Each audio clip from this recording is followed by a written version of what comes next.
Trump says China lying about coronavirus numbers. Washington, President Trump continued on Wednesday to search for parties to blame for the coronavirus pandemic, once again pointing fingers at the World Health Organization but also castigating China for deceiving the rest of the world about the scope of the outbreak. Do you think you're getting honest numbers from some of these countries?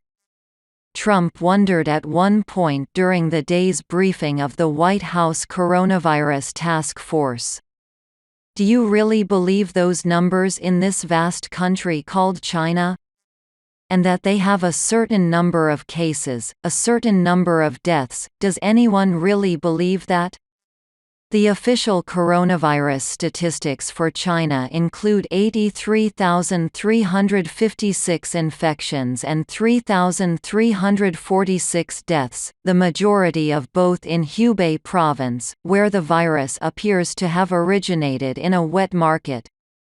Aggressive lockdown measures surrounding the pandemic's epicenter in the city of Wuhan have been credited with ending the outbreak in China, so much so that life is returning to normal even in Wuhan itself. Yet some suspect China has not been truthful about the scope of the epidemic. Even the World Health Organization could not say, in its report on the outbreak, how many people were tested for the coronavirus outside the Guangdong province. Chinese journalists investigating the outbreak have gone missing. President Trump speaks during the daily briefing on the coronavirus Wednesday. Trump had previously called the disease the Chinese virus, but later backed off that terminology, which many deemed racist. He has significant reasons not to offend China's leaders, since the U.S. is importing medical supplies from China to help combat the spread of the coronavirus, and Beijing recently agreed to buy $200 billion in American goods. That deal put an end to a ruinous trade war between the two nations. Even so, a bellicose attitude toward China remains just under the surface.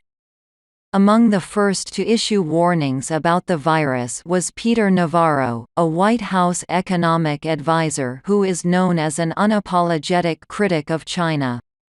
And former White House chief political strategist Steve Bannon has been flaying the nation on War Room Pandemic, a podcast he hosts with Jason Miller, a 2016 Trump campaign veteran.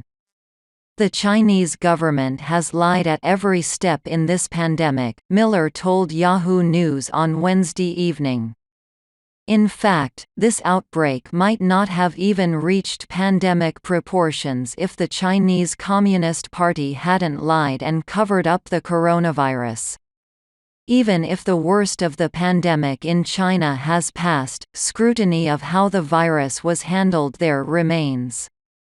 On Tuesday, the Associated Press reported that Beijing waited 6 days to warn the Chinese population that a deadly virus had been let loose on the nation, which recalled the hesitation and prevarication that marked the Kremlin's response to the Chernobyl nuclear meltdown in 1986.